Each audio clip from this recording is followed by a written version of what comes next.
당신도 자녀를 위해 모든 것을 희생하고 있진 않으신가요? 매일 밤 텅 빈 집에 돌아와 이게 과연 옳은 걸까? 하는 의문이 들 때, 가슴 속에 점점 커지는 공허함을 느낄 때, 혹시 당신의 이야기가 아닌가요? 오늘의 사연 주인공 이야기를 들려드리겠습니다. 15년간 기러기 아빠로 매달 500만 원을 서울로 보내며 두 아들을 서울대에 보냈지만 결국 이혼과 파산, 그리고 자녀들의 외면으로 모든 것을 잃었습니다. 하지만 바로 그 절망에 순간에 찾은 진정한 행복의 비결을 여러분과 나누고 싶습니다. 지금 바로 구독과 좋아요를 눌러주시고 여러분의 남은 인생을 완전히 바꿀 수 있는 4가지 비결을 함께 알아보세요. 영상 끝까지 시청하시면 65세에 시작된 제 인생 2막의 감동적인 반전을 확인하실 수 있습니다. 제주도에서 한때 맛의 달인으로 불렸던 참맛집의 강민석입니다. 지금 제 나이는 65. 오늘은 제 삶의 가장 깊은 상처와 그 상처가 어떻게 축복으로 바뀌었는지 솔직하게 나누려 합니다. 20년 전 저는 제주도에서 손꼽히는 사업가였습니다. 월 매출만 7천만 원, 순수익이 3천만 원이 넘는 식당을 운영했죠. 관광버스가 줄지어 서고 손님들이 1시간씩 기다리는 그런 곳이었습니다. 매일 아침 일어날 때마다 가슴이 벅찼어요. 그때 저희 부부에게는 두 아들이 있었습니다. 고등학교 1학년, 2학년이던 아이들은 공부도 제법 잘했지만 아내는 항상 불안해했어요. 제주도에서는 아이들 미래가 한정될 수밖에 없어요. 서울로 보내야 해요. 처음에는 저도 망설였습니다. 가족과 떨어져 산다는 것이 얼마나 힘든 일인지 알았으니까요. 하지만 아내의 말이 계속 마음에 박혔습니다. 지금이 아니면 우리 아이들 인생이 끝나요. 제주도에서는 인류대학 가기 힘들어요. 경쟁력이 떨어져요. 그 말들이 제 마음을 갉아먹었습니다. 문득 저의 어렸을 때가 생각났어요. 저도 꿈이 많았지만 환경 때문에 포기한 그것들이 있었으니까요. 내 자식만큼은. 그 생각이 저를 지배했습니다. 결국 모든 저축과 약간의 대출로 강남의 전세 아파트를 구하고 아내와 두 아들을 서울로 보냈습니다. 그렇게 저의 기러기 아빠 생활이 시작됐습니다. 처음에는 참을만 했어요. 매주 토요일 전화로 아이들 성적을 듣는 게 제 삶의 낙이었으니까요. 하지만 시간이 지날수록 외로움은 커져갔습니다. 오늘 식당에서 있었던 재미있는 일을 알려줄까? 라고 전화해도 아이들은 늘 학원 가야 해요, 공부해야 해요라고만 했습니다. 아내도 여보, 나중에 통화해요. 지금 과외 선생님이 왔어요라는 말뿐이었죠. 매일 밤 텅 빈 집에 들어가는 발걸음이 점점 무거워졌습니다. 식당에서 손님들에게는 환하게 웃었지만 문을 닫고 혼자 남으면 눈물이 나올 때가 많았어요. 그 누구에게도 말할 수 없는 외로움이었습니다. 한 달에 한 번 서울에 올라갈 때만큼은 행복했습니다. 하지만 그마저도 점점 어색해졌어요. 아이들은 제가 가면 방에서 나오지 않았고 아내는 피곤하다며 대화를 피했습니다. 그래도 저는 이해했어요.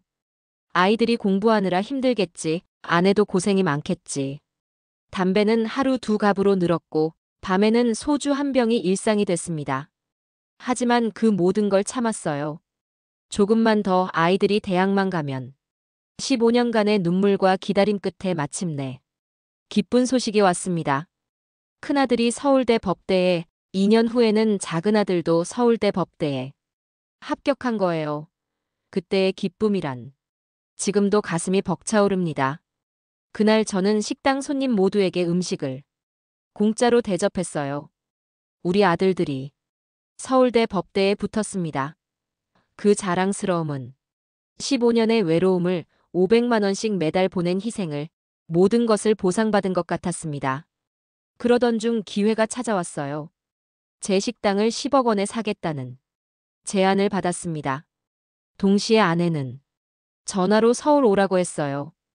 이제 아이들도 다 컸으니 우리 함께 살아요. 이제 당신도 행복할 차례예요. 얼마나 기다려왔던 말인지 모릅니다. 망설임 없이 식당을 팔고 서울행 비행기에 올랐습니다. 비행기 안에서 저는 행복한 꿈을 꾸었어요. 이제 아침에 아이들 얼굴 보며 밥 먹고 주말에는 함께 영화도 보고 내가 그렇게 꿈꿔왔던 일상이 시작되는구나. 하지만 강남의 고급 아파트 문을 열자마자 느꼈습니다. 뭔가 다르다는 것을. 아이들의 냉랭한 인사, 아내의 어색한 미소. 마치 손님처럼 맞이하는 기분이었습니다. 더 충격적인 것은 제 방이 따로 마련되어 있다는 사실이었어요. 당신 콧꼬리가 심해서요라는 아내의 말이 이상했습니다. 15년 동안 그런 말은 한 번도 없었거든요. 아침마다 일찍 일어나 정성껏 아침을 차렸지만 아이들은 바빠요라며 한 숟가락만 떠먹고 나갔고 아내는 다이어트 중이라며 거절했습니다. 주말에 함께 영화 보자는 제 아내도 항상 다음에요라는 대답뿐이었죠. 식탁에 앉아 있어도 마치 투명 인간이 된 것 같았습니다. 아무도 제게 말을 걸지 않았어요. 15년 동안 그렇게 그리워했던 가족인데 이게 현실이었습니다. 그러던 어느 날 밤 베란다에서 담배를 피우고 있는데 아내의 전화 통화가 들렸습니다. 이제 얼마 안 남았어. 재산 분할하고 위자료까지 받으면 우린 걱정 없어. 그동안 빼돌린 것도 있잖아. 이혼하자고. 순순히 응할 거야. 원래가 겁쟁이라. 그 순간 온몸에서 힘이 빠졌습니다. 다리가 후들거려 주저앉을 뻔했어요. 15년간 매달 보낸 돈 10억의 판가게. 모든 게 이해됐습니다. 아내가 갑자기 서울로 오라고 한 이유, 가족들이 저를 피한 이유. 변호사를 찾아갔더니 더 큰 충격이 기다리고 있었습니다. 제 명의의 재산 대부분이 이미 빠져나가 있었어요. 아내가 제 도장을 위조해 서류를 작성했다고 합니다. 이미 5억이 넘는 돈이 사라진 후였습니다. 결국 재산의 80%를 빼앗기고 이혼했습니다. 아이들은 한마디 말도 없이 등을 돌렸고 아내는 승리자처럼 웃더군요. 제 인생이 한순간에 무너져 내렸습니다. 법원 앞에 서서 멍하니 하늘을 올려다봤어요. 비가 내리고 있었죠. 이제 어떻게 살아야 하나. 주머니에는 담배 한 갑과 라이터뿐이었습니다. 그동안의 모든 희생과 사랑이 물거품이 되었습니다. 다시 제주도로 돌아왔지만 모든 것이 달라져 있었습니다. 제가 그토록 자랑스럽게 운영했던 식당은 이제 프랜차이즈 간판으로 바뀌어 있었고 한때 민석 사장님으로 불리며 당당하게 걸어다니던 거리에서 이제는 고개를 숙이고 걸어야 했습니다. 월세 30만 원짜리 원룸에서 생활을 시작했어요. 냉장고에는 소주 몇 병이 전부였고 밥은 편의점 도시락으로 해결했습니다. 우울증이 찾아왔고 거울 속 제 모습은 초라하기 그지없었습니다. 그러던 어느 날 편의점에서 우연히 한 청년을 만났습니다. 자세히 보니 15년 전 제 식당에서 아르바이트했던 정우였어요. 사장님, 정말 사장님 맞으세요? 반갑게 달려와 안아주는데 그 순간 참았던 눈물이 왈칵 쏟아졌습니다. 알고 보니 정우는 제주도의 유명한 요식업체 CEO가 되어 있었어요. 체인점만 20개가 넘는다고 했습니다. 사장님, 제가 이렇게 성공할 수 있었던 건 모두 사장님 덕분이에요.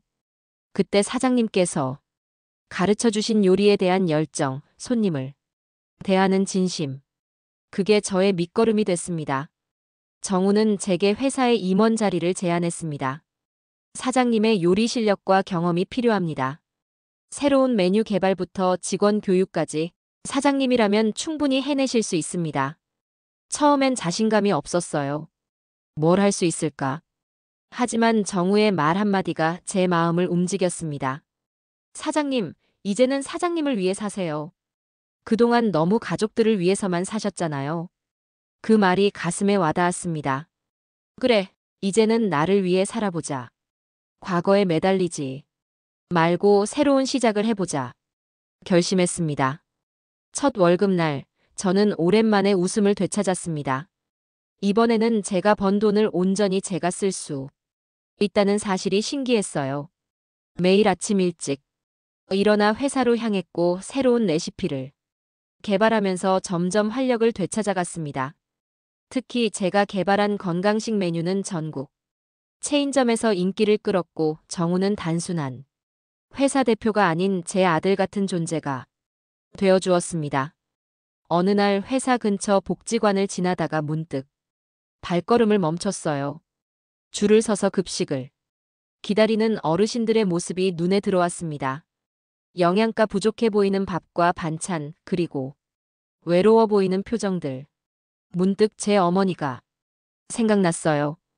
그날 밤 잠을 이루지 못했습니다. 내가 할 수 있는 일이 뭘까? 고민하다 정우를 찾아갔죠. 내가 무료 급식소를 하나 열고 싶은데. 말이 채 끝나기도 전에 정우는 좋은 생각이에요. 라며 적극 지원하겠다고 했습니다.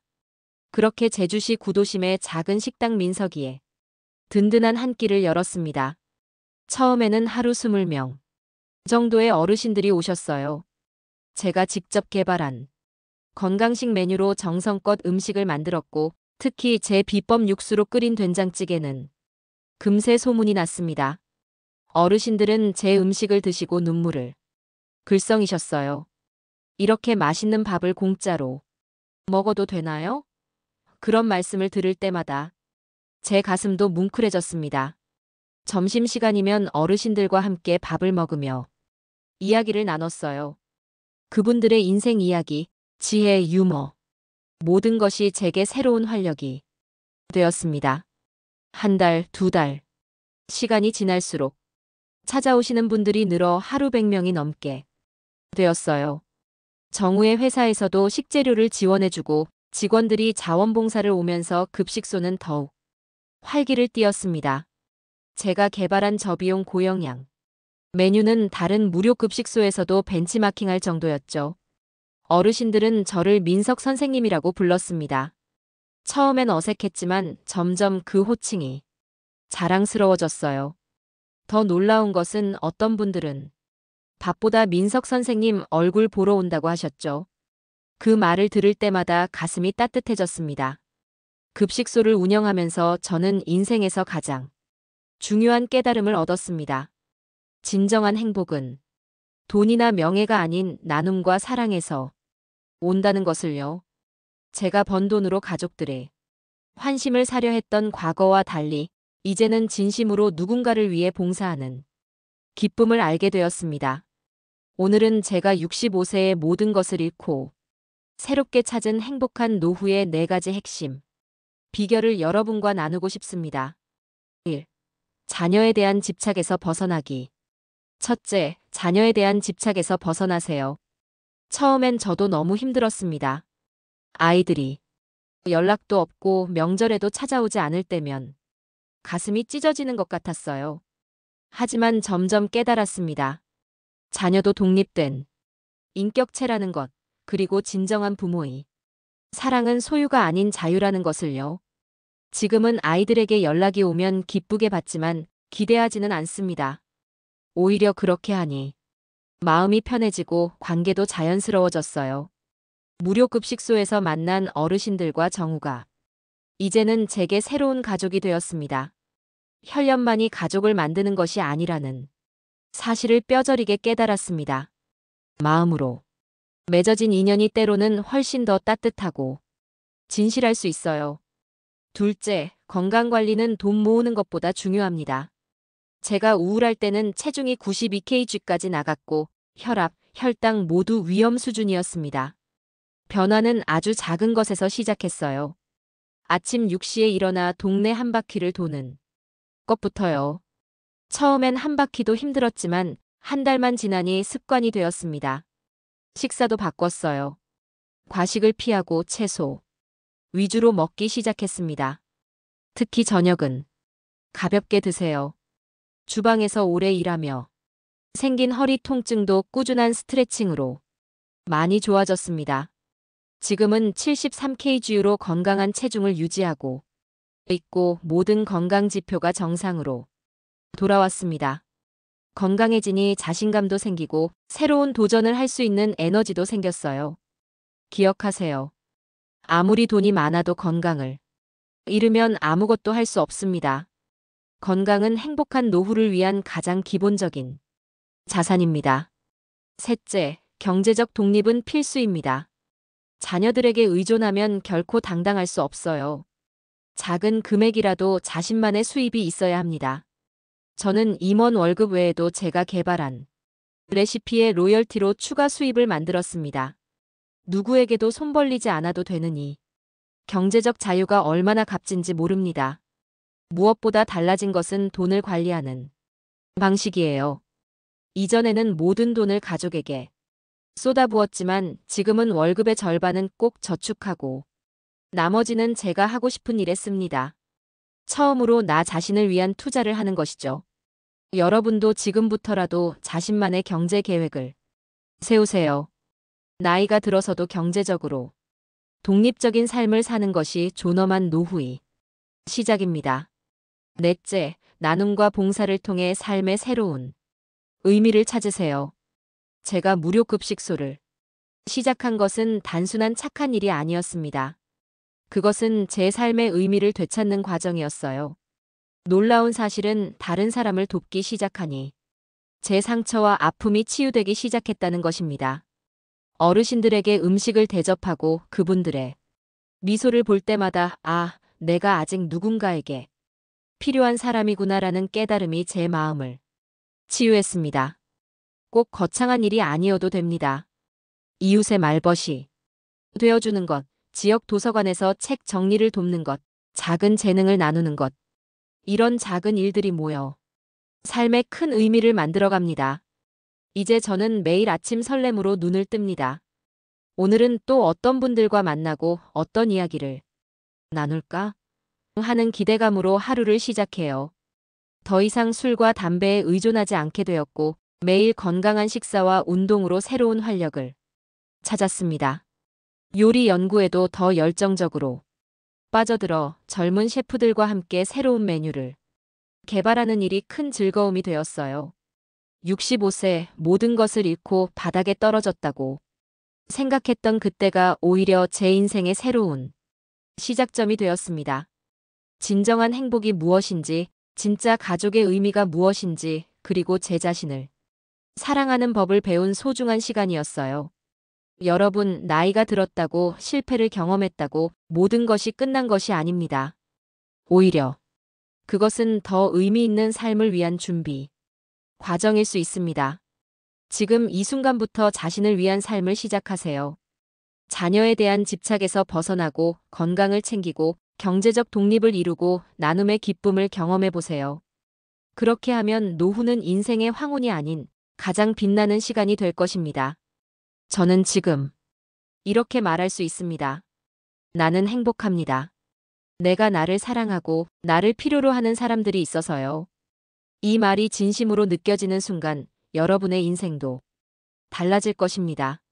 제가 모든 것을 잃었다고 생각했던 그 순간이 오히려 진짜 삶의 시작이었던 것처럼 여러분의 인생에도 언제든 새로운 장이 열릴 수 있습니다. 더 이상 과거의 아픔에 사로잡혀 있지 마세요. 더 이상 자녀의 성공을 통해 대리만족을 얻으려 하지 마세요.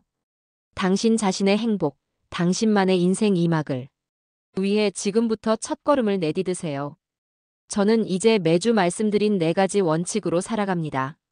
그리고 그 어느 때보다 풍요로운 삶을 누리고 있습니다. 물질적으로는 예전보다 적을지 모르지만 마음의 풍요로움은 비교할 수 없을 만큼 커졌어요. 가끔 옛 자녀들에게서 연락이 오기도 합니다. 처음엔 마음이 아팠지만 이제는 담담하게 받아들입니다. 그들도 언젠가는 진정한 가족의 의미를 깨달을 테니까요. 하지만 더 이상 그것에 제 행복이 좌우되지는 않습니다. 여러분의 인생도 언제나 새롭게 시작할 수 있습니다. 60세, 70세, 80세. 나이는 숫자에 불과합니다. 중요한 건 오늘 하루를 어떻게 살아갈 것인지 그 선택의 문제입니다. 오늘 이 영상을 통해 여러분께 작은 용기와 희망을 드릴 수 있었다면 그것으로 충분합니다. 지금 이 순간부터 자신을 위한 삶을 시작하세요. 오늘 이 영상이 여러분께 작은 용기와 희망이 되었기를 바랍니다. 구독과 좋아요로 응원해 주시고 여러분의 이야기도 댓글로 공유해 주세요. 다음에 또 좋은 내용으로 찾아뵙겠습니다. 감사합니다.